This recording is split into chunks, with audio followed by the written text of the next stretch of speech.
काय नेमकं प्रकरण होतं तिथे, काय नेमकं घडलेलं होतं त्यावेळेस आणि तुझ्यावरती दबाव कशा प्रकारे निर्माण केला गेला?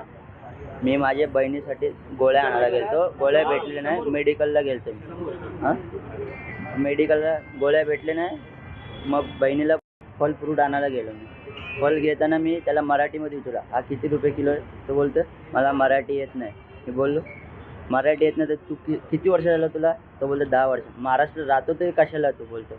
मी बोललो मी मराठीतच बोलणार. मग असा वादवाद झाला. घरीच चाललेलो मी परत. त्यांनी परत मला बोलवला. त्यांनी बोलून मग बोलतं ये लडका था बोलता, असं असं बोलायला लागले. बोलो मी मराठीतच बोलणार.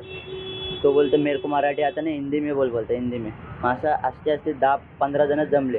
परत त्यांनी कोणाला तर बोलवलं, तो चष्मावाला का होतं मला पण माहीत नाही. त्यांनी बोलवलं एकाला.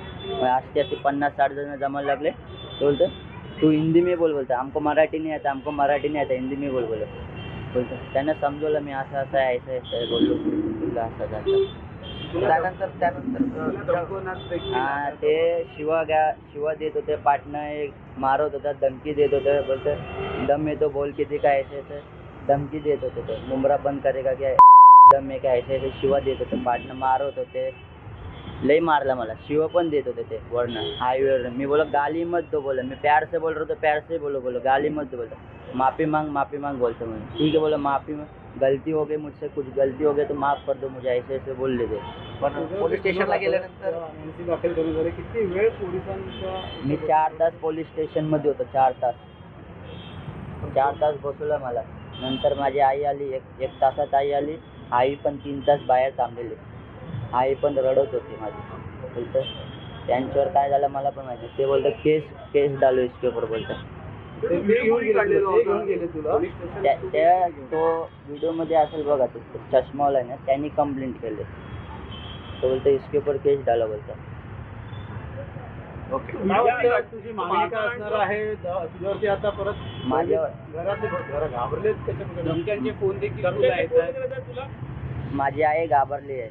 पुढं जाऊन काय झालं, मी अचानक मला काय असेल दवाखान्यात यायचं असेल मुंबईला, काय झालं तर मी एकटा पडलो तिथे. तर घाबर वाटतं. ते धमक्या देतात मला. दमेतो असे शिवा द्यायला लागलेलं. लई शिवा दिले मला. काही धमकीचा फोन मेसेज वगैरे तुला येतो? हां, आता नाही आलं. पुढं जाऊन आला तर बघा. त्यांच्यावरती काय दाखल केलं आहे का त्या संदर्भात पोलिसांनी? मला बसवलेलं मला पण माहीत नाही पोलिसांनी काय केलं आतमध्ये. मी 4 तास पोलीस स्टेशनमध्ये होतो. मला वाटतं तू तक्रार करायला पाहिजे होती, मात्र त्यांनी तक्रार केली आहे. आता व्हिडिओ तुझे व्हायरल होतोय, तो व्हिडिओ नेमकी कोणी काढला? तो व्हिडिओ काढणारा एक चष्मावाला होता. तो अजून 2 चष्मावाले होते. एक व्हिडिओ काढत होता, एक मला खेचत होता इधर. त्यांनी कंप्लेंट केली पोलिसांनी. काल मनसेच्या कार्यालयामध्ये काय अपेक्षा आहे? अविनाश जाधव इकडे आलेले आहेत, तुम्ही खास धाव घेतली इकडे.